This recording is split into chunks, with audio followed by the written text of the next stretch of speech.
Hello everyone, my name is Lowko and welcome back to another professional match of StarCraft 2. Now what I got for you today is a best of 5 series between a Zerg and a Terran. Spawning here in the bottom right hand corner of the map and playing with the, I guess the teal Terran SCVs or turquoise or cyan or light blue. Just pick a color, okay? We have none other than Gumhio. And his opponent, spawning in the top left-hand corner of the map, he's playing with the red Zerg drones. See, Gumhio, that's much easier, dude. Just pick blue. It's much easier for a man like myself. Anyways, we have none other than Dark. Alrighty, so both of these players, of course, are some of the very best that StarCraft 2 has to offer, in particular Dark. I mean, I've been favoring this man in pretty much all matchups that he plays over like the last couple of years. He hasn't really won a ton of premier tournaments, but there's no denying that Dark is one of the very best Zerg players on the planet. When it comes to best Zergs, I think right now we would probably have to talk about players like, for example, Dark, Su, Rogue, and Zero. I think that's the list of 4 players that we can really consider to be extremely good right now in StarCraft 2. Now Gumhio, while he may not be quite at the level like, for example, Maru, I mean, Maru is he's just on another level right now. Maru seems to be absolutely unstoppable. Gumhio is still extremely strong. And as we saw in a series that actually casted between Gumhio and Reiner recently, or I guess it was just a single match, but regardless, it was part of a series.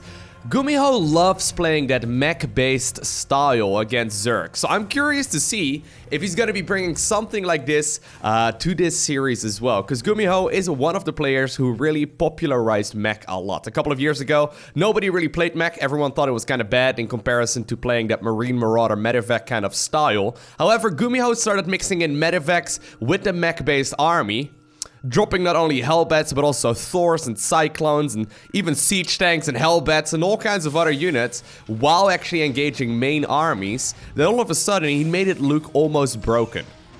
Now, a lot of the top-of-the-line Terran players in the world still definitely favor that bio-based army, but it's curious to see that Gumhio has been going for a lot more of a mech-based army once again. And I personally love it, right? I think it's really cool that there's a variety of builds you can play, and that there is a variety of strategies that you can try out when it comes to playing Terran. It's really cool because it almost plays like 2 separate races. I understand obviously that the majority of the buildings, right, for Terran is going to be very similar, but it almost in a way feels like playing against 2 different races at the very least, because Dark's response when he's going to go against Bio is going to be completely different than if he's going to go up against Mech. So it's critical for the Zerg player right now to figure out what exactly the Terran player has in store. Now Dark, and there by the way we do see a starport coming up, Dark is very good at doing, I guess, what most Zerg players would consider to be a little bit odd. He's very good at playing Roachling Bane. Roachling Bane is usually a little bit awkward. He doesn't mind mixing in Corruptors either, but a lot of Zerg players favor that Hydraling Bane style. But Dark, ever since I first started watching him, he loves going for the Roaches and the Lings and the Banes and then the Corruptors, just to counter whatever it is he sees from the Terran player. So I think that Dark's playstyle is actually really well suited for dealing with Gumhio, because even when Dark is going up against a bio-based army, he still enjoys going for the Roach Warren anyway. Now, of course, all of that is just speculation. We'll have to see what exactly Dark is going for, because he made an awful lot of Zerglings. Gumhio, though, already trying to micro some of those units back. Of course, the depot there will be erased, but that's still a lot of Zerglings here coming in. Beautiful hold position, though, here by Gumhio. Barely taking any damage whatsoever so far, although the SCVs are now being target fired down, and that's 6 SCV losses here in total. The question is, was that really enough, though? How many workers were lost? 6 workers and 18 Zerglings. Is that really worth it? Maybe a little bit.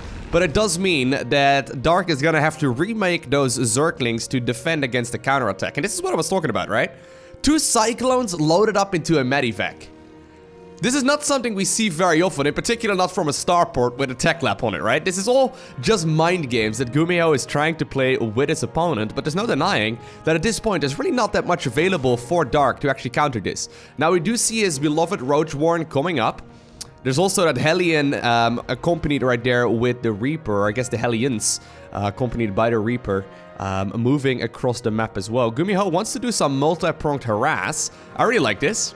Also, I love that Spore Crawler placement there. That's actually really clever. It's gonna be able to deal a lot of damage, but here go the Hellions. And at this point, there's very little available, because obviously evacuating those links from the main base to the natural does mean, oh my god, that the Cyclone should be able to deal a lot of damage now. I was really favoring the Terran player here, right? But that Spore Crawler just shut down the Medivac. And obviously Gumhio looked at that, right? And he thought, okay, there's one queen. I'm gonna be able to just simply queue up my drop right over there.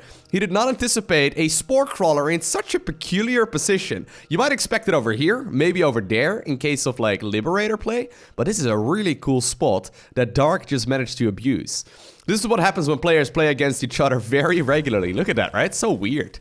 He is gonna reroute them back, or at the very least the one right there at the third. He's gonna route that one back towards more of like a mineral line position. But this is what happens when players play against each other very regularly, and they know where the opponent is likely gonna be looking with his screen. Well, that certainly had the potential of dealing game-ending damage. And all of a sudden it went way in favor of Dark, because he lost 2 drones against practically nothing. Really well done. Now, as a follow-up, Zerg is now going to go for the double evolution chamber, creating a nice little wall over here. The queen actually in that choke as well. She can inject from there, but this is going to prevent Hellions from getting in. Really nice layout there. But he's also going to be able to go for, well, I guess a really quick infestation pit, and then also more and more workers now that that 4th base is coming up. I'm curious to see if this is going to be for an ultra-fast hive, or if it's going to be Swarm Host play. Swarm Host is really popular against mech. At this point, I don't think Dark really knows about mech. No, he hasn't really confirmed that there are like multiple armories, or whether or not there's like additional factories and all that coming up. We do see the double armory over on this side. Did he spot those? No. He really doesn't know at this point. So I'm assuming here that Dark is making either an educated guess, or that he's gonna actually transition towards a hive really quickly. There we go. Yeah, going Swarm Host against a bio-based Terran is very risky. So that is an extremely quick hive here from Dark. Curious to see how that is gonna play out. Now, he should start getting the inkling right now, though, that this may very well be a mech-based Terran, because Gumhio is still showing more and more Hellions. And obviously, if you put one and one together, right, if you know that Gumhio loves playing that mech-based style, it's pretty clear that this might very well be happening. Now, the hive timing, though, that is extremely quick. What Gumhio likes to go for as well when it comes to playing this mech-based army is a timing attack before maxing out. That's one of the things that Gumhio is very, very good at. And I think that this timing right here from Dark lines up quite well with Vipers. Because Vipers with Blinding Cloud obviously can shut so many things down. Is he going to be able to... Okay, this is awkward. Both players just staring at each other. Fair enough, fair enough. Now, roaches are set up everywhere. I do like the timing, though, here of the upgrades, right? Gumhio is definitely in a really good spot as far as upgrades go. You can see 1-1 is just about to finish here for Dark, whereas 2-2 is already, I would say, like a third or so of the way done, which is very, very nice. Vipers are now coming up. We also do see the Spire here for Dark, but this is a pretty menacing army, and at this point, I've got a feeling... Oh my god, is he really doing some pickup micro? He's doing pickup micro while fighting roaches with Hellions. Curious. I've got a feeling that this is actually a pretty good moment, though, for Gumhio to start gearing up for an attack. How many siege tanks is that? That is 4 siege tanks, 2 Thors, as well as a whole lot of Hellions and Hellbats. Maybe he doesn't quite want to move out yet. There's 2 more Thors finishing up. Obviously, Gumhio is really going to be able to get that production going right at this point. I love this little wall as well, right? Purposefully not actually walling in entirely, because this is gonna like funnel the Zerg units through that choke, and obviously the siege tanks there are gonna have a day. A day of shooting units, I mean. 2 Thors now, dropped off. Oh man, this is beautiful. I love the direction that StarCraft 2 is headed in lately, man. Look at this, right? This is so weird in comparison to what we saw a couple years ago. This is almost like a Protoss player going for Archon drops instead of a War Prism, except it's Thors. Really abusing the lack of anti-air right now from Dark. These medevacs are still at a very high amount of HP. Now, there are a couple of Hydras now joining this battle, but how are you ever gonna push into this Dark? I don't see it happening. Now, he does have Vipers, right? Yeah, there are 2 Vipers out. Oh, they actually have a really solid amount of hit points as well, or a really solid amount of energy. So this actually could deal quite a bit of damage. It all comes down to the Blinding Clouds. But the siege tanks, man, they are beautifully spread out. Hydras will try and shoot down that command center, but I don't think it will happen just yet. Now notice, the medevacs have loaded up the Hellbats. I love this. I think it can boost right on top of all of these Hydralisks. Now, beautiful blinding clouds, though, are going down. Siege tanks are forced to fight this unsiege, but Gumhio does not care. He just unsieged the tanks and attack moved right on top of that, dropping the Hellbats on the Hydras, knowing fully well that they deal bonus damage to those light Hydralisks, and Gumhio absolutely shut it down. Sure, splash damage of siege tanks is nice, but their single target damage is absolutely phenomenal as well. That was not even close. Couple Hellions now splitting themselves off from the main party. They're moving right here on the left-hand side, going after that 5th hatchery of the Zerg player. At the same time, though, Zerg is going for a bit of a counterattack. This 3rd base may very well be evacuated here. Nice move by Dark, but how is Dark ever gonna deal with this many Terran units? You can try and counterattack against the Terran, and that's fine, but in a base race, Terran is always gonna win because they can fly their buildings, and it looks like Gumhio is just gonna smash his opponent. Now, Great Aspire is done, but I don't see any real units that can deal with this. I love the fact that Gumhio is not even sieging up all his tanks. Single target damage of a siege tank is actually higher when it's unsieged. This is absolutely phenomenal. 12 drones went down. The Roaches and Hydras are gonna return back home. Now, they did end up killing a 3rd base, which is nice. Although actually the Orbital Command survives as well. Dark is gonna have to go for one last-ditch effort, and he may very well have it though. These units are very well spread out. There's no Vipers anywhere, but actually Gumhio is losing a lot of his army. Oh my god, the drones pulled off the line as well. 28 workers already have fallen here. There's no denying that Gumhio is definitely losing his army, but the question is Dark gonna be able to do anything with the economy right now that's left over? Sure, he's gonna hive. Sure, he's gonna be able to make 2 Vipers, and sure, he killed that army. But Gumhio has been happily sitting on a planetary fortress here at the 4th. He's once again gonna re-land that orbital command at the 3rd, and he's gonna be able to continuously produce more stuff. I actually thought that Dark was dead in the water there. Right? That definitely was not an engagement that I saw going in favor of Dark, but Gumhio spreading himself a little bit too thin is just simply, he's gonna simply lose to that spread out Roach Hydra based army, but mostly also because the drones were the ones taking so much damage. And look at this, right? This is another thing that Gumhio has been doing. He's now transitioning towards additional Cyclones, which I really like. In small armies, right? Against small armies, rather. Like, for example, the one that Dark is playing, you don't necessarily want to go siege tanks. Hellion Cyclone is phenomenal when it comes to clearing out these units. I really like this. He's got more than enough siege tanks as it is, right? Siege tanks are a liability when your opponent is playing Vipers. Whereas I guess if you go Cyclones, the Vipers can almost be nullified in a way. Beautiful abusing right here of the terrain. Man, I'm starting to sound like a Gumhio fanboy, but I'm a big fan of how this man is playing this out so far. Absolutely, absolutely brilliant. Really cool style. Now, Brute Lords are not coming up, though. I don't think Dark is completely lost yet, but there's no denying he's in trouble. If he can get himself another base up, and he can max out on that Zerg army once more, there's definitely a chance, right? Brute Lords can certainly deal a bunch of damage, but, I mean, Gumhio did get himself that Cyclone upgrade as well. He's going to be able to shoot down units out of the sky with ease. There's still also a bunch of Vikings still remaining, but here come the Vipers. I think they're going to throw Blinding Clouds, there we go, on as many of those siege tanks as possible, but the tanks don't even mind. They just roll forward. They're hitting as many Roaches as they can. The Cyclones are shooting away at those Brutes. And Gumhio is the one who obtains victory in game number 1. That was honestly excellent. I love that. I have not really seen a top-of-the-line Terran player play the style that Gumhio plays. And I think Gumhio is like, he's probably the stubborn guy, you know? A lot of people must have told him that mech is just not as good as bio.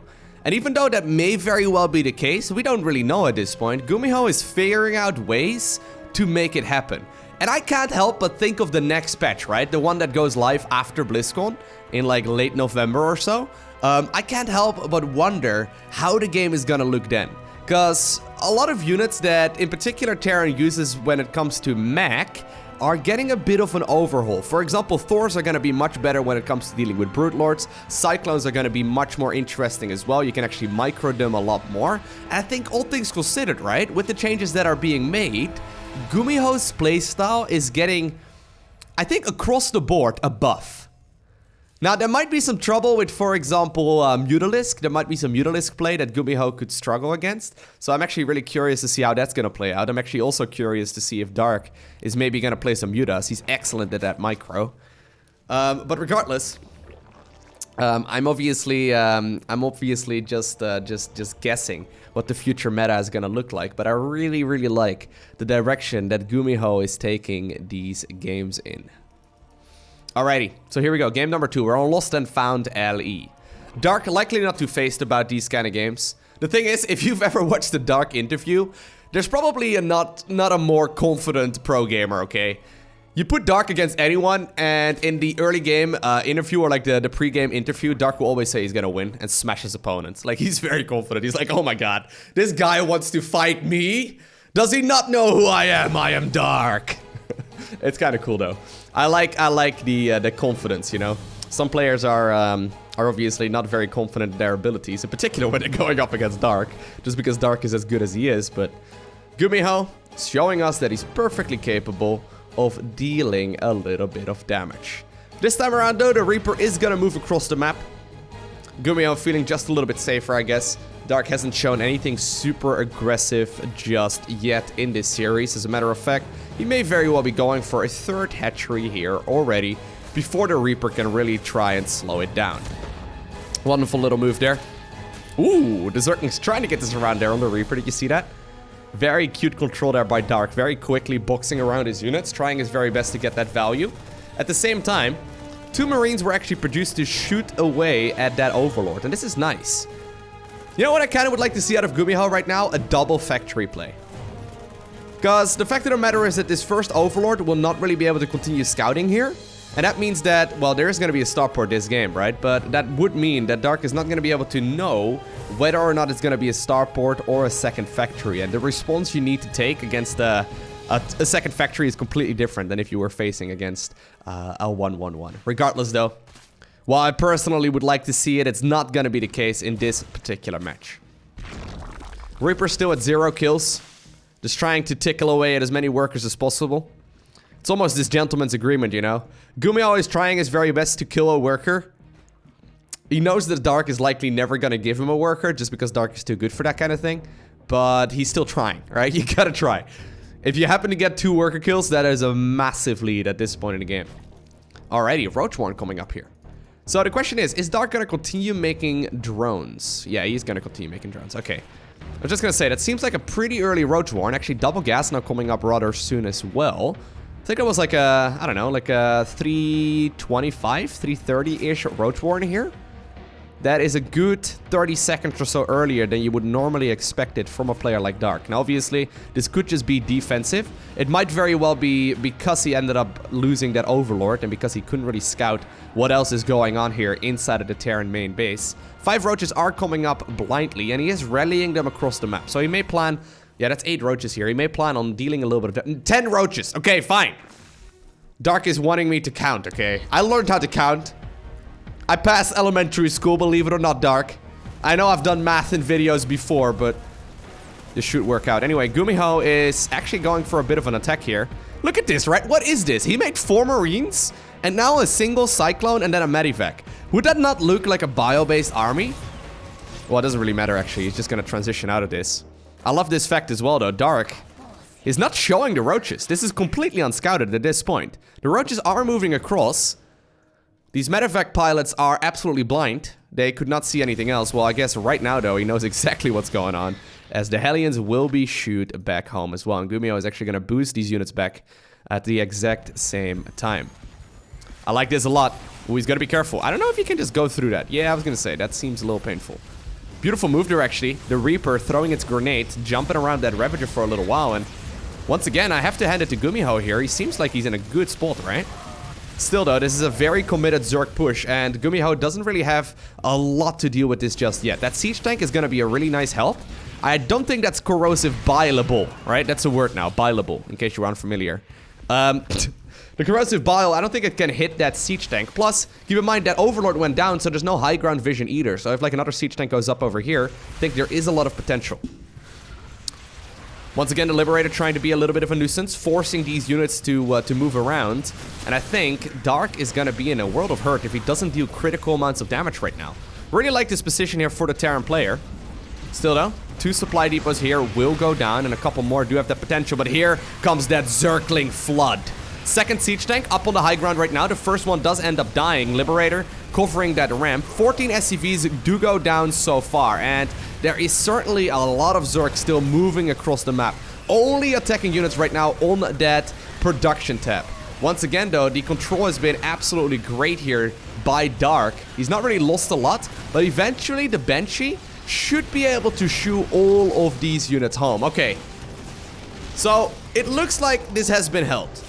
Let's take up a little inventory and see who is currently ahead. How many workers are we on right now?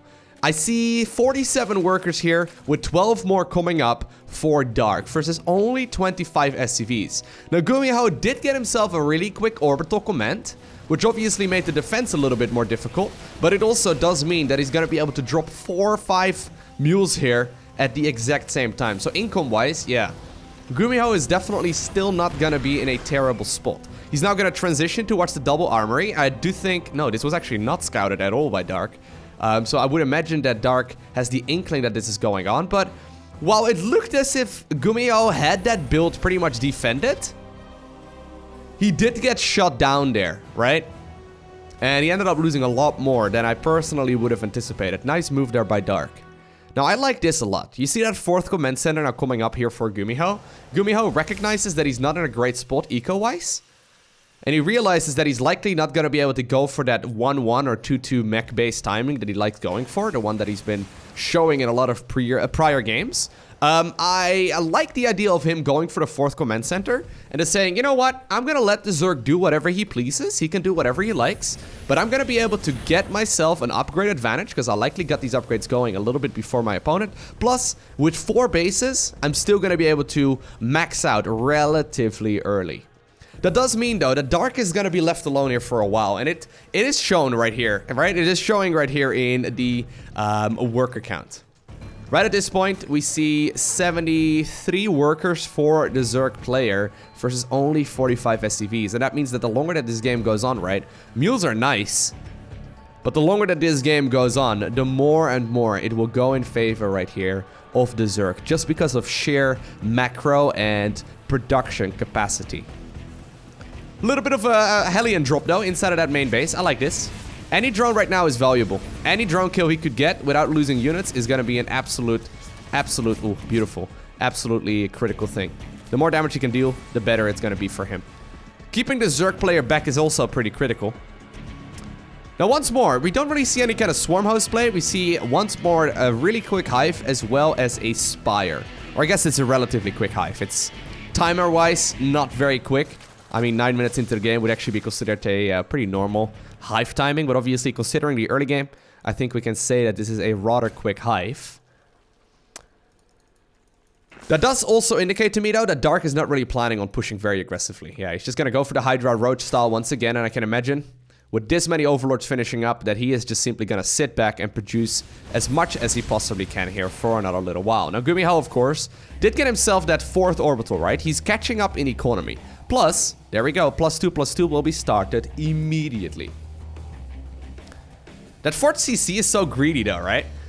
Basically, Gumhio is playing the opponent rather than a matchup. Because on paper, if you go for that 4th command center, and Dark literally would just make more units and like bank them over here for a little while or whatever, and then push across, there would be absolutely no way that Gumhio could hold that, right? Just because the cost of the command center and the orbital is just too high.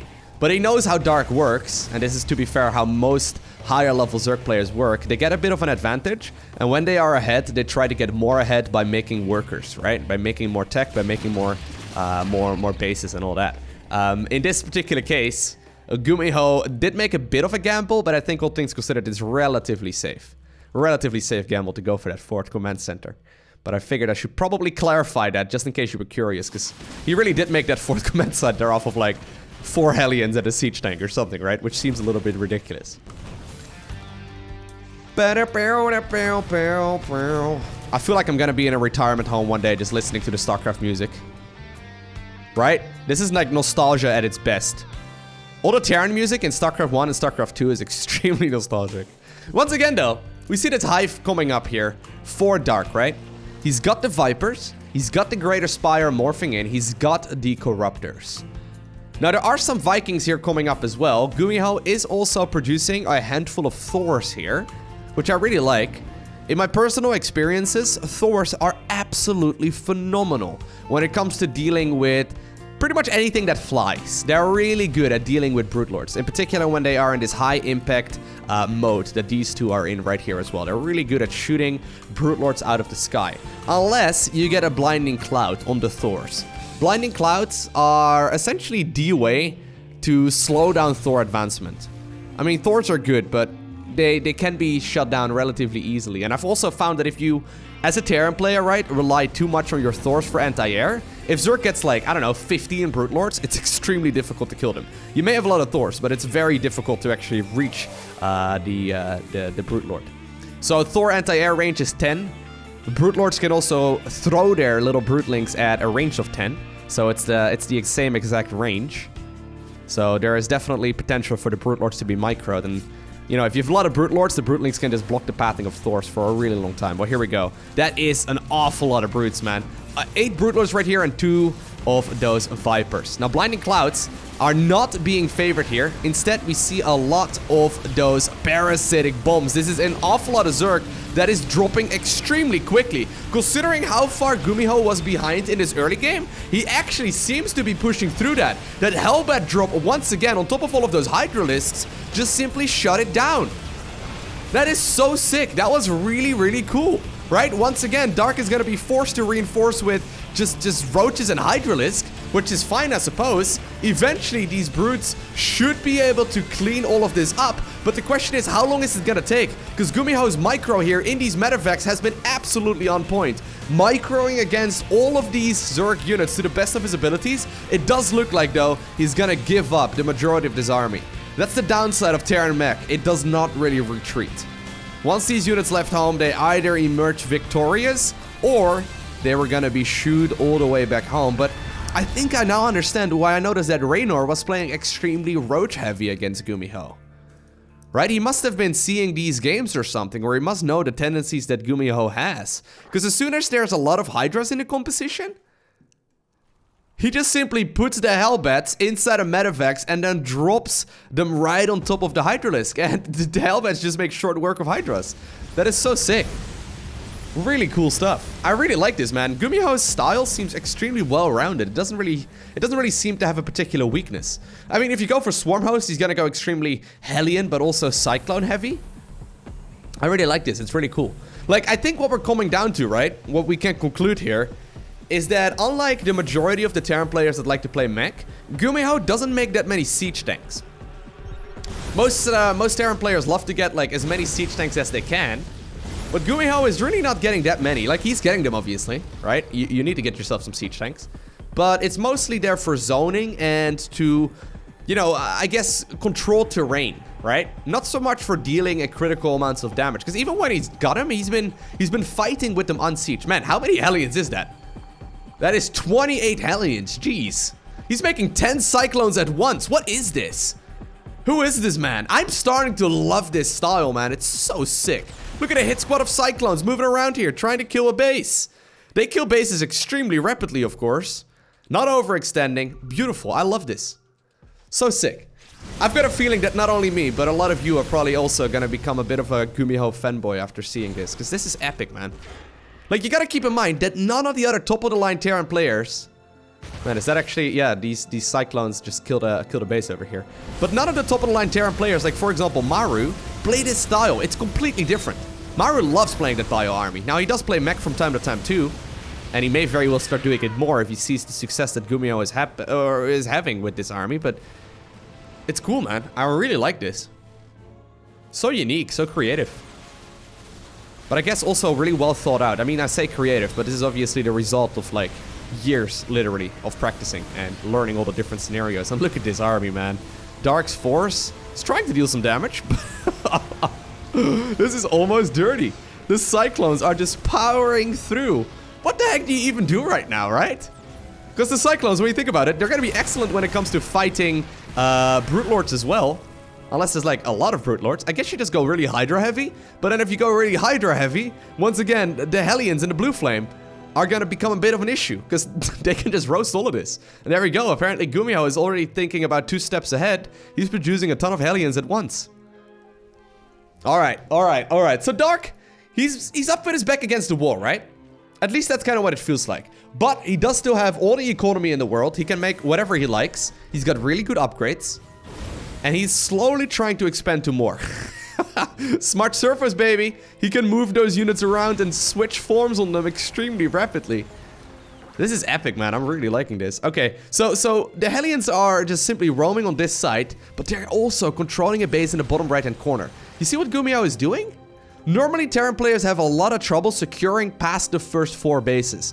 Because if you're focusing on like a Thor siege tank army, you're just too immobile, right? You could try and control terrain with like planetaries and all that. But essentially by playing this aggressive over here, the base in the bottom right hand corner is not found. And Gumhio is dropping all of his mules here to quickly mine it out. Oh my god, this is sick. Like, he's controlling this terrain, not just because he wants to deny the bases of Zerg, but also so the Zerg won't start scouting around in the bottom right-hand corner because he feels like he's up with his back against the wall, but he's dropping all the mules to quickly mine out that base. Super sick. Super sick. Now, this might be a bit of an overextension, though. Gumhio is losing quite a bit on this side. At the same time, the Brute Lords, they are target. Oh my god, they are targets right there of those Cyclones. The lock-on is phenomenal. And I think that Dark wants to just simply play a Roach Hydra-based composition against it. 10 of these Cyclones coming out at once. What the? That's so sick. New base has been acquired. You should send those workers there, Gumhio, if you can. Regardless, ooh, I like this a lot, right? So the thing about Cyclones is that they are still very, very, very expensive. I mean, I like the way that Gumhio is playing this, but I feel like right now he's baiting his opponent towards this base. Now, repair obviously can certainly help out. Oh my god, we may see a bit of a Cyclone sandwich. But Dark is you know, playing a unit composition that is tried and proven 1,000 times, right? Roach Hydra has been the gold standard for Zerg for literally years. Whereas this is something that I've not seen play against this kind of stuff nearly as often. Now, I have to say though, man, oh my god. I did really not expect Gumhio to stand his ground there. And you gotta keep in mind, right, that Dark's economy is not that great. I mean, sure, he's got 5 bases still, but the majority of those bases are running out very rapidly. Actually, I think I may have missed a fight over here. Dark ended up losing what was previously his 3rd base. At this point, I guess it is still worth remaking just because there's still a lot of resources here, but... oh, man. What a style. What a play style. I love this. Once again, a couple of Medivacs here. They're ready to boost forward and load or unload right on top of these Hydralisk. Not only just confusing the AI, but making this a lot more tricky. Notice how he's just now starting to add on siege tanks once again, because he's forcing out a lot of those roaches. I don't even know how to play against this either, man. I'm trying to watch this, right? We have full vision of the game. We know exactly what both players are doing. But I don't know exactly how you would be fighting this either. Now, I feel like these 2 Medivacs might not be able to get too much done. Nope. Oh, well. Debate. Because here, on the left-hand side, with that Roach army caught off guard, a stupid amount of Cyclones is once again moving forward. And this base here, man, it's mining out extremely quickly. While a couple drones here end up dying, Gumhio is also buying himself time to move towards the top left. Man, this is so sick. I love this battle mech. This is so cool. Like, maybe Dark is just gonna smash his opponent in the final fight, right? I wouldn't be surprised. But this is such a cool style. I really, really like this. Such a cool way of playing this matchup. Still though, these fights. You would imagine they go in favor of Zerg here at some point, right? But, well, unless she's like split off some of your roaches like that. That seems a little excessive. Still, Ravager, Hydra, Viper. To just try and deal with Cyclone, Hellion, Hellbat. The cool thing is that you cannot pull this kind of army composition off very easily until you've got a big economy, right?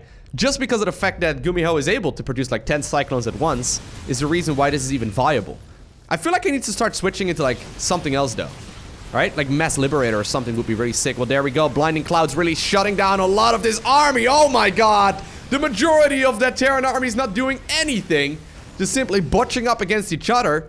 Still, blinding clouds do cost energy, and that energy is gonna take a while to replenish. There's no consume in StarCraft 1 in the same way as there is in, or no consume in StarCraft 2 like there is in StarCraft 1. You can't just sacrifice some of your own units. And that means that Gumhio is setting up shop right outside of the mining bases of the Zerg. Now this base over here was once again taken. If a couple of Hellions head over in that direction, I think that Gumhio might be able to do the killing blow. Instead, we've seen this before, right? The more time you give Dark, the bigger the fights will become and the better his engagement will be as well. Well, here we go. Blinding Clouds once again going down on all of those siege tanks. Roaches and Hydras are coming from every single angle. Gumhio is fighting this with all that he's got right now, but I've got a feeling that his army may very well just not be strong enough. Man, what a game! This is so sick. The base was once again killed, right? But Gumhio gave up a big chunk of his army. Also, he did not find out about this newly acquired hatchery here that Dark has been trying to secure for ages. Now, in the meantime, Gumhio has taken a new area. What? One mule thinking it was an SCV that could mine gas. But you know, this is so cool. Still, right? That is kind of what I was worried about. I love the style that Gumhio was playing, but it just didn't.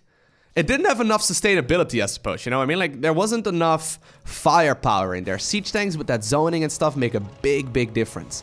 Turns out Cyclone Hellion is good, but not if Zerg is close to maxing out, which I guess we already knew. Still though, gotta be careful, man. Ravagers are extremely potent when it comes to clumped up siege tanks.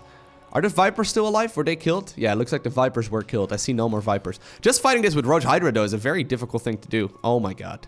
One Roach there will confirm the existence of the base over there. At the same time, one Hydra. Couple other Zerg units are getting rid of that base over there in the bottom right hand corner too. And this is rather painful here. A lot of losses here for the Terran player. If he keeps that base alive though, he's in a decent spot. Hydras will try and target fire it down. Great stutter step micro there. Gumhiho's command center is burning, but for now it looks like it will stay alive. At the same time, the one over here in the bottom right hand corner, I think this one is gonna burn down. And indeed, it will go up in smoke. Hellions trying to do a bit of a run by. Great interception there by Dark. If these... Oh my god. That interception was critical. If these Hellions make their way towards these bases, they are in a world of hurt. Those drones, man, they already feared for their lives. Just casually mining minerals, not aware of the danger. But yeah, I think we all could have imagined those Hellions swooping in here. Shooting twice and then swooping in here. Shooting 2 or 3 times as well. And that would be the end of all those workers. Now, Gumhio did manage to keep that base alive. That's actually really important. That's his, I think, his old main command center.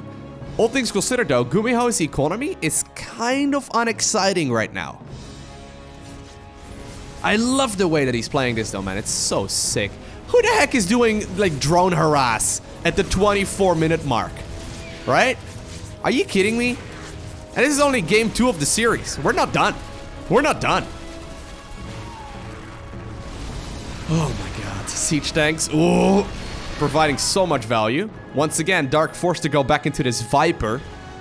The Viper is obviously going to be the way to really shoot down a lot of this army. Right now, though, without the Vipers, Gumhio can just play mass siege tanks and take the control of the map. Right? So here's what we do know. Gumhio is not really protecting his main and his natural very much anymore because he doesn't need to. The mining is actually happening right over here, and while you cannot really control 4 or 5 bases easily with siege tank Thor-based armies, you can do so pretty comfortably if like half your bases aren't mining, right? Because then you don't really need to worry about it. It's just that the production is still coming out of this area. Still though, the Zerg army is so much faster. Where are the Vipers? Do you need Vipers against this? The Roach... Oh my god, the Roach Hydra's just pushing through. The Roach Hydra's just pushing through. Dark apparently found himself an opportunity with not all the tanks sieged up. And Dark is indeed the player who wins this game. Oh my, that was sick. Well, here we go. Next game is on Parasite LE. I really have to hand it to both players here though, man. That was something else. I've never quite seen a game like that before. I don't know if Dark has. I make the assumption that he has, but I can't imagine him having a ton of experience playing against like a late game Cyclone Hellion switch, right? Because if you try and go Brute Lords against that, you just sort of die. Because the army is extremely mobile. It's just going to attack you where your Brute Lords aren't, and then you just sort of lose, right? He immediately recognized it and went back to Roach Hydra, but I felt like he still engaged fights where he thought he would win. Because, like, how do you guide... So here's the thing, right? You're used to fighting Cyclones if you're a Zerg player, but how the heck do you fight 3-3 Cyclones? Because normally the Cyclones you fight are in the early game. They may be coming out of like a 2 or a 3 base all-in, right? They might be left over. And maybe they have like 1-1 upgrades. But with 3-3 upgrades, what you gotta keep in mind is that every single missile that the Cyclone shoots gets +3 damage, which is very substantial when you keep in mind their rate of fire. So I think it felt like Dark, right? Wasn't entirely sure how to deal with them either. I do think that going for Roach Hydra was indeed the correct way. But there might be better ways, like, for example, going like Roach Ravager or something along those lines, you know? Just something a little bit more beefy, just because Cyclones seem to absolutely tear through whatever they could find. Anyways, here we have the Terran player, who I'm quickly turning out to be a bit of a fanboy of, in the bottom right-hand corner. He already reimagined Terran Mech once, and I think that judging by the timing right here of the gas and all that, he is once again going for something a little bit interesting. We don't usually see a second refinery quite this quickly. This is actually a bit of an interesting build here. Ah, it's a command center first. I was gonna say, what exactly is going on? Is this a CC first? I'm pretty sure it almost has to be, right? Because all things considered, normally it's the SCV that's building the barracks, who's also the one tasked with building the command center on the low ground, or at the very least, it is right after the barracks finishes up. He may have actually done something similar in the previous game too. I should pay a little bit closer attention to what exactly Gumiho's build order is, but he's definitely doing something that may very well change up the meta a little. Did he just attack the command center? Yeah, he did. What did that command center just ever do to you, Mr. Reaper? Huh? What do you have to say to that, punk? Okay, well, he's not gonna say anything. He's just standing there. He's just guarding the perimeter. Now, as we all know, Terran units, while they technically have eyes, their peripheral vision is absolutely terrible. For some reason, they can see 360 degrees around them, but their actual vision is not very far, right? They can't really see very far whatsoever. It's kind of strange. It's kind of strange. Why can you only see up to that point, right? How far can that possibly be? Like 10 meters at most? Like 30 foot? Something like that. Anyway, we do see that double... Oh, God. Okay, I love this. So, Gumhio is going to go for the double factory play this time around with the double reactor. This is what I was asking him to do in the previous game. Now, in that game, Dark would have not scouted it. In this one, though, we did not see the follow-up with the Marines, although this is cool as well, right? It looks like Gumhio may very well still be planning on making just a handful of Marines. Double Cyclones are currently being produced, so eventually this Overlord should be shot out of the sky, unless it manages to find high ground. Dark, though, already countering this kind of build. So he's going for one Evolution Chamber. Is this going to be for a quick Carapace upgrade? Yeah, it is. Okay. So the thing is, he expects right now for his opponent to go Cyclones. Keep in mind, with the way that Cyclones shoot, they shoot really rapidly, as we already talked about. With +1 armor, all of these missiles that they shoot deal 1 damage less each, which is very substantial. So if you manage to finish up the +1 Carapace upgrade for Zerg, all of those Zerg units on the ground are going to have a much easier time fighting the Cyclones. Obviously, though, this upgrade will take quite a while to finish. Dark is going to be able to go for the upgraded Roaches. Having quite a lot of Roaches already, but notice here, it's 4 gases and no lair. So this may very well be a switch right now towards Ravager or something along those lines, because he's going to be able to start stockpiling a stupid amount of gas. Well, here are the Cyclones and the Hellions already, though. They're going to try and slow down this creep spread a little bit at this point. The Zerglings are not coming up. This almost has to be a Cyclone-based opener, right? Or rather, a Ravager-based opener. You know what Dark may very well be doing? He may very well be countering the double factory opener by going for like an all-in himself. So maybe his plan is to try and defend against this big Hellion Cyclone opener by going for this... Oh my god, dude, yes! So I think that Dark is gonna go for an all-in. But it looks like Gumhio already has the same idea as well. Once again, playing the opponent, not the matchup. Double starport with tech lab and cloaking field is now coming up with double Banshees on that production tab. If there's one thing we know about Terran, is that they're great when it comes to harass, but Zerg in the early game will not have any anti-air.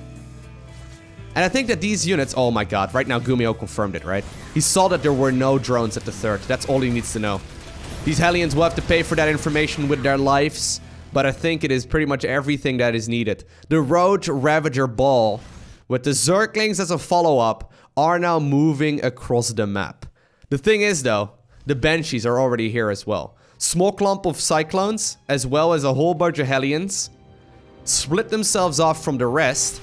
I think that this third command center is going to be in a world of hurt, man, but these Banshees, they should be able to eventually clean all of this up. Now the question is Gumhio not committing a little bit too much to the aggression, right? Because he's dealing with all of this stuff over here, and he's killing all of the reinforcements, but he's not really killing the units over here very quickly whatsoever. I think the answer is yes. Only a handful of drones, or SCVs rather, have gone down at this point. Whereas, well, there's not that many workers, I guess, for Zerg that went down either. And all things considered, well, I think the play here from Gumhio is really clever. I don't really know if he's the one that got the advantage. I mean, I talk a lot about the so-called standard and the so-called meta in StarCraft 2. Dark is playing what is perfectly considered to be normal.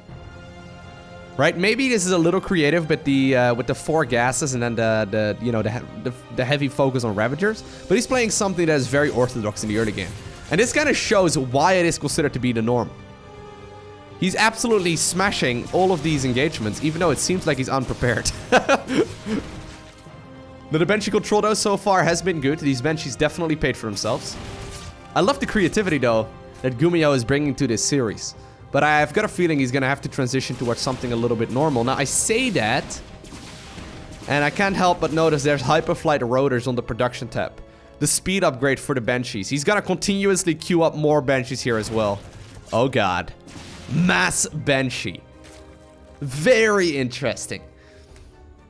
At the same time though, small clump of Ravagers and Zerglings made their way across. They actually once again ended up killing 7 SCVs. Or actually, no, those were 7 drones that ended up going down. I think that's the Banshees being a nuisance. They've got 9 and 8 kills respectively. I may have been missing some smaller engagements in this cast so far. Excuse me if that's the case. But man, I'm trying to understand what these players are thinking, and I'm trying to, you know, figure out what their next course of action is going to be. I really love this, man. Like, we've really arrived at the point where StarCraft is not so much a game just decided by macro and mechanics, but very much so by strategy as well, right? For the longest time, StarCraft wasn't necessarily considered to be a... Well, it's obviously a real-time strategy game, but a lot of like the top-of-the-line players would call it like a real-time tactics game, where you go for like a tactic, maybe not so much a strategy. But right now in these games, right, that we've been watching, it's players not so much playing their opponent, so much as they are thinking about what their opponent is gonna do next, and then they're countering what the next move of their opponent might be. Like, they're trying to play it like chess, where you try and look like 4 steps ahead. But obviously in StarCraft, you've got to, you know, you've only got limited amounts of information, so you make a lot of assumptions, and you just got to try and make those calculated moves. Ravagers, though, like, look at this, right? So Dark is going for a Roach move out, kills, like, what, how many SCVs? 15 SCVs, when he knows his opponent got 8 Banshees. Like, in 2010, people would talk about unit counters. And speaking of unit counters, we now see the mutas coming out. But people would talk about unit counters, right? Where you'd be like, okay, well, a Banshee counters a Roach. Well, sure they do, but not at the, you know, you lose 17 SCVs in the process. It's so sick.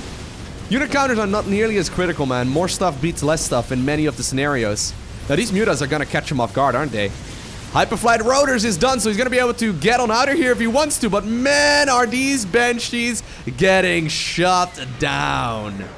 Gumhio decides to GG out of the game, and Dark is the one who wins game 3. Alrighty. Our next game will take us to Blue Shift LE. Looks like once again Gumhio has decided to pick the teal cyan, turquoise, light blue, whatever color. And his opponent has just taken red. See? Much easier. Much easier, man.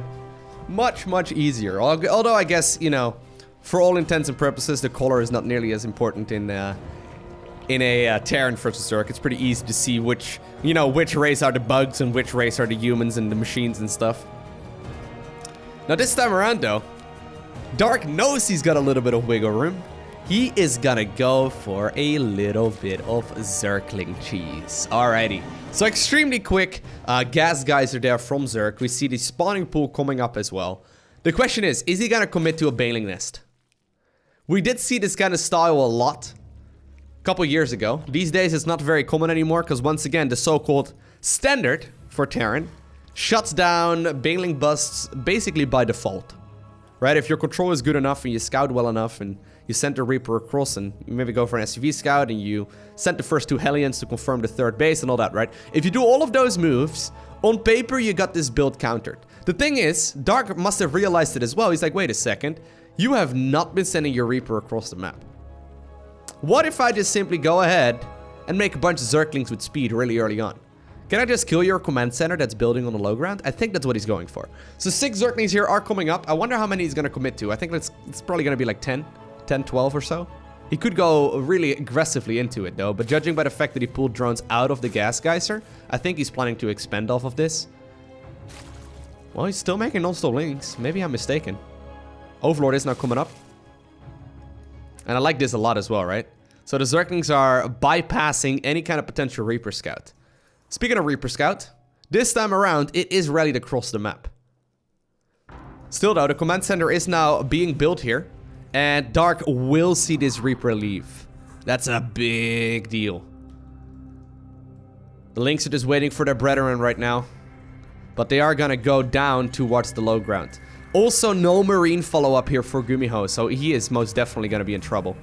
Reaper is gonna immediately go back home. I think that command center though is definitely gonna go down. Great opener here by Dark, taking a bit of a gamble, but I think it should pay off. I think it should pay off. Link speed is now finishing up as well. A lot of Zerglings are hiding, right? He's not showing all the links that he's got.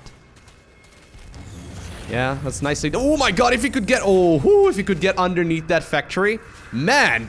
Gumhio playing with fire, right? If he could have gotten underneath that factory when the building switched, that would have been game over. That would have been game over. Starport coming up right now. Gumhio actually not remaking the command center in the main. Very interesting. Instead favoring the tech lab and then also the starport. This will be scouted here by Dark in just a sec, I think. You would expect though that you're gonna go for, or you would expect like a command center to come up right now, right? Am I crazy? Dark in the meantime though is gonna just simply sit back on 2 bases right now, and he's gonna try and take himself a 3rd hatchery too. So I like that a lot. A little bit of designated pressure, right? Or dedicated pressure. What does Blizzard call cheese again? Whenever Blizzard talks about cheese in a blog post, right? Really aggressive strategies. I believe they call it dedicated pressure. So something like that. I kind of like it. A little bit of dedicated pressure there from Dark. Now, obviously, we all know that can be extremely risky, but it paid off, and that's what you get when you're 2-1 ahead. Command center on the low ground will eventually be built anyway. Gumhio recognizes the fact that Dark obviously committed quite a bit into that early game pressure too. Although I definitely do like the position though that our Zerg player is in right now. He does have to be careful because there's no denying that Terran is just going to continue powering out those workers, man. Look at this. He's already oversaturating the main. He's going to be able to just transfer some of those SCVs towards the command center on the low ground and continue building up his macro anyway. The Dalara is now coming for Dark. Curious to see what he's planning to transition into. I don't see a Roach Warren. I don't see an Evo Chamber. Is he going to go additional gases? He might go for Mutas once again. The Mutas seem to work out just fine in that previous game, right? Being the nil in the coffin. Gumhio, though, is going to send across quite a lot of Hellions. And I'm a little worried about this, because at this point, there is very little available, to be honest, for Dark to actually deal with Hellions and Hellbats. Right? There's no Baling Nest, just a bunch of Queens. Not even any Zerglings, right? We got 13 Zerglings left over, but I don't see them anywhere nearby. The Lynx did make their way towards the natural, but this may actually just be trouble right here, right now, right? That Medivac is providing a lot of control here. Dark microing back the Queens, even the Viking now joining this engagement. Spinecrawler eventually does finish up, but the drones are forced to evacuate on out of here. And I think, even though Dark had a phenomenal early game opener, this is Not really what you would have expected. The one medevac, man. I swear to God, it's the medevac that's awesome. Now, by the way, we do see that Spire coming up. Medevac eventually will end up going down there. And while only a handful of drones have really died at this point, and while Dark is likely going to be able to finish this up at some point as well, he's playing with fire, man. Literally. Well, I guess Gumhio is the one playing with the fire, but you guess what you get what I'm trying to say, right? All things considered, that was only 6 worker kills, not even that much. But the amount of lost mining time is substantial. Liberator now coming up as well. Oh my god, Gumhio, you're so good. I don't even know why you would want to attack the ramp. Oh, that Queen's tail was inside of the circle, I suppose. Why is he not attacking the drones? You would imagine the drones, right? I guess he's trying to create a little bit of room. Yeah, that's it. For the Hellbats to come up. Oh my god. See? I already was saying he was way better than I am with Terran, right? There we go, forcing those Queens down the ramp. That does mean that drones are now indeed under pressure. And Dark does write WW. For those of you curious, I believe if you set your Korean keyboard to a international layout, I believe the key where the G is supposed to be turns into a W. I'm not sure on the specifics, but it's meant as a good game for sure. And well, that brings us to the final match of this best of 5 series. This has been excellent. Really liking the variety of games we're seeing here, right? I mean, if you're not enjoying this series, I don't even know. If you're watching this, by the way, and you may have just stumbled upon my channel for the very first time, or for some reason, you are not a subscriber just yet. Just in case you're unfamiliar, I upload Monday through Saturday, usually at 10 PM CEST, so that's my normal upload schedule. So if you're enjoying yourself and you like what you see, make sure you hit that subscribe button. Apparently, from all the people that watch the content, about like 60% is not actually subscribed to the channel. So if you are watching this and you're not one of the subs, join the family, join the community, hit that subscribe button, maybe even a little bell icon so you get a notification as soon as future videos go live as well. Because this game, man, it's been epic, and I want to try and bring you the best games of StarCraft. Now, obviously, not all games are going to be the very best. I want to be the very best, you know, like no one ever was. To cast them is my real test. To upload them is my No, it doesn't. Doesn't really work. Anyways, Dark is gonna once again go for the hedge first, man. Okay, the trusty good old hatchery first on the low ground. That's what you want, right? That's what you're looking for if you're a Zerg player. You really want to try and you know, play it safe and sound in the final match of a series. He made a bit of a gamble in the previous game. The Zergling play worked out pretty well, but then not actually having a counter for Hellions turned out to work out a little bit less amazing. And Dark eventually was forced out of that game. Now, obviously, if he would have made a Baneling Nest, or if he would have made a Roach Warren or anything else, he would have been in a much better spot. Now, you may be wondering, Loko, why would you not do that? Right? Why would you not do that? The thing is, he made a gamble that might pay off in like 75% of the games, right? That gamble right there to go for the Zergling cheese, it might not necessarily work. But the follow-up with the, you know, the 2-base Muta play, that might work as like 75% or so of the time if your opponent is indeed losing as much as Gumhio did in that previous game. I think that's the reason as well why Gumhio did not go for such a quick command center in the main. What most players do after they lose the command center on the low ground is cancel it and then immediately rebuild it over here, right, instead of the main base. Instead, Gumhio decided to favor a second gas and then the starport and the Hellion production and a bunch of supply depots before once again launching up that command center. It's an interesting decision, and I think it's the reason why Gumhio managed to make that work for him. 3 hatch, Zergling speed, bunch of queens, 3rd queen now coming up here as well. Dark is indeed setting himself up for something very normal. Getting this scout right here is critical too, right? This overlord pretending like he saw nothing. He's like, excuse me, just hanging out here. Don't you worry about it, not reporting anything. And of course, I'm assuming he will go back in to scout that there is a second factory here in just a little bit, or at the very least he should. Second factory scout is going to be absolutely critical. Once more, I think we're going to be seeing that Cyclone Hellion style. Although Gumhio did that in one of the games and then transitioned towards double Banshee, which is the exact opposite, but it counters the counter of his opponent, right?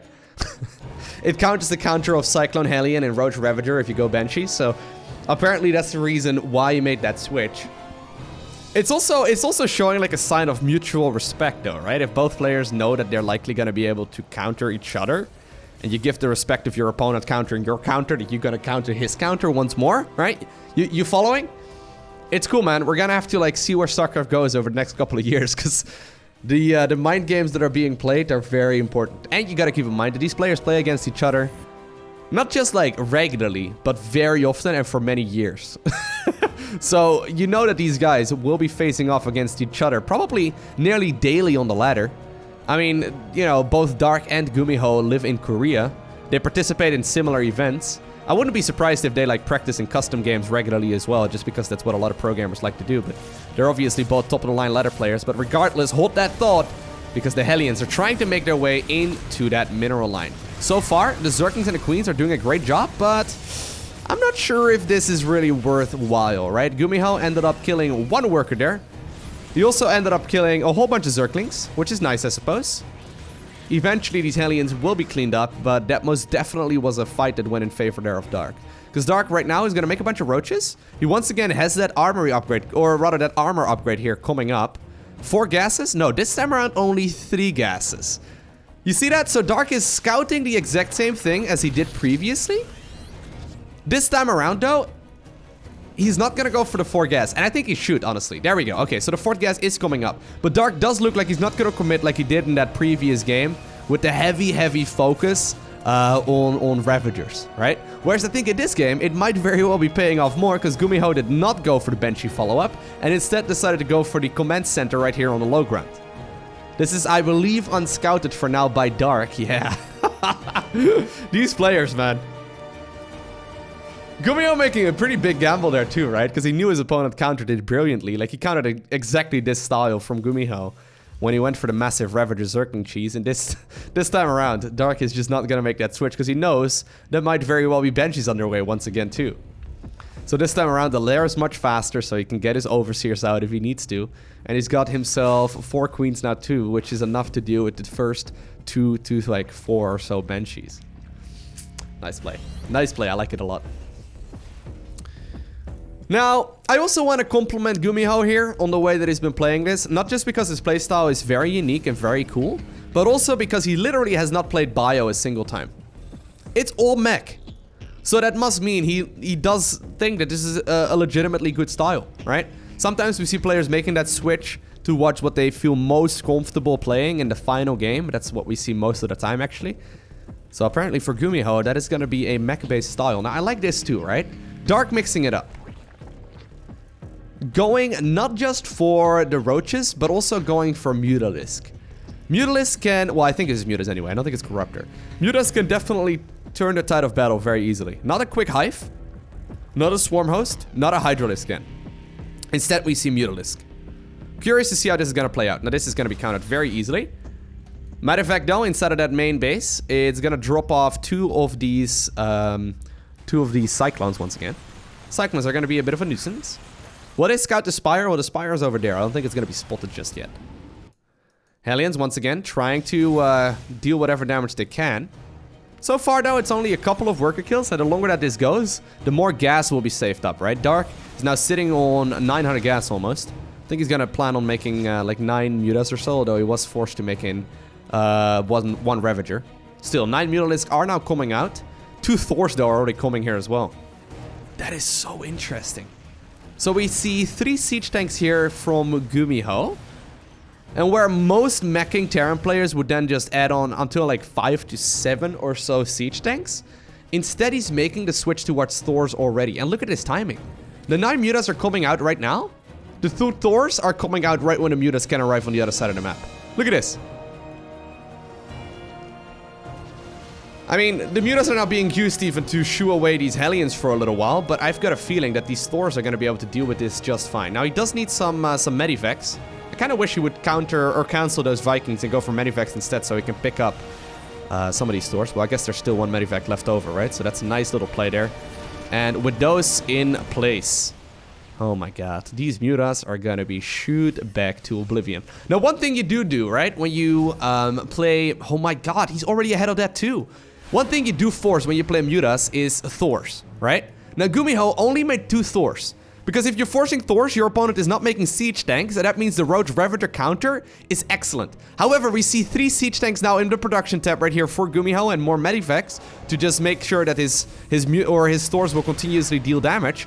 Rather than going for like 3 additional Thors, he's gonna go for the siege tanks instead, and I think that's the smart move, man. You need him against this Roach Ravager bull.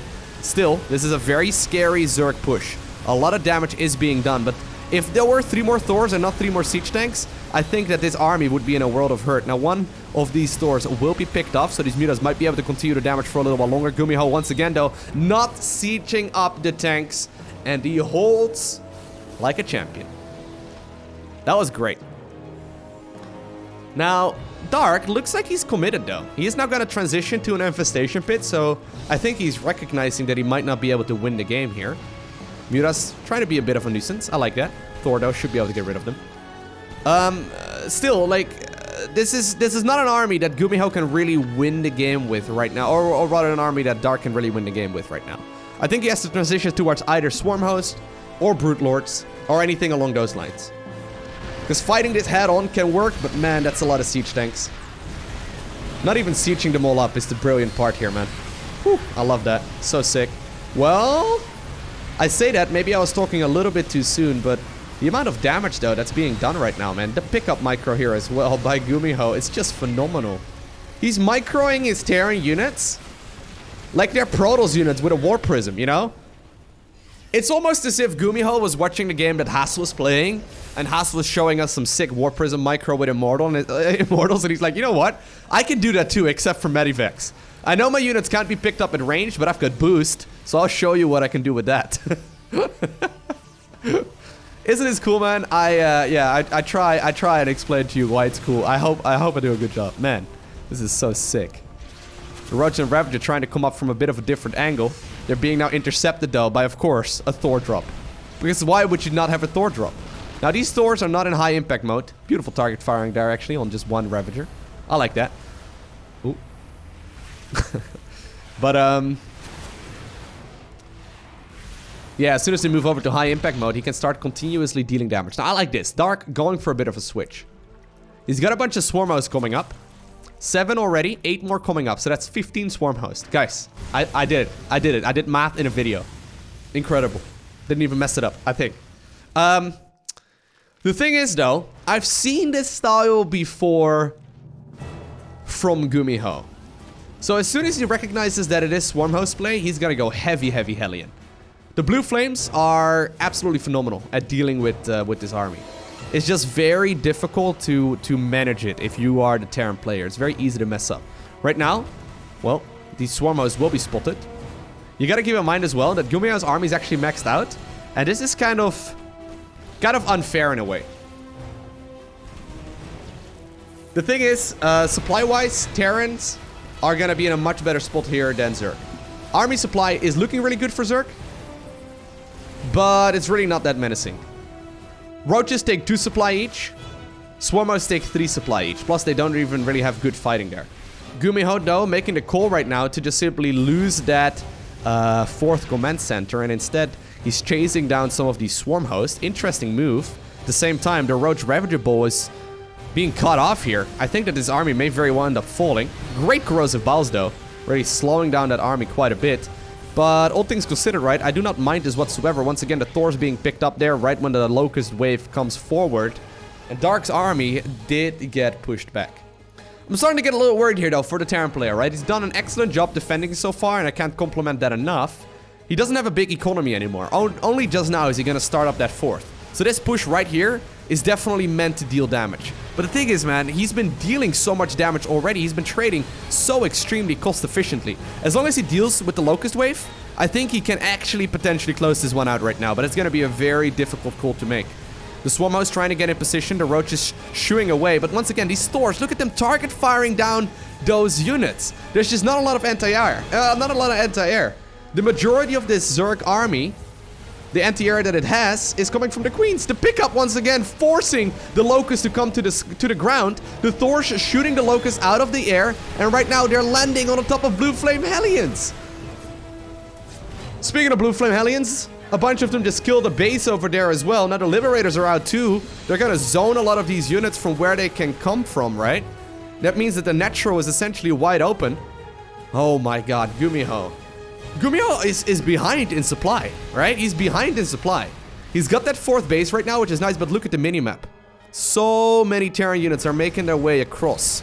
Still though, we've seen how these engagements go before. The Locust Wave not quite available just yet. The majority of the Terran army is now actually up the ramp killing workers. At the same time, 2 Hellbats were loaded up.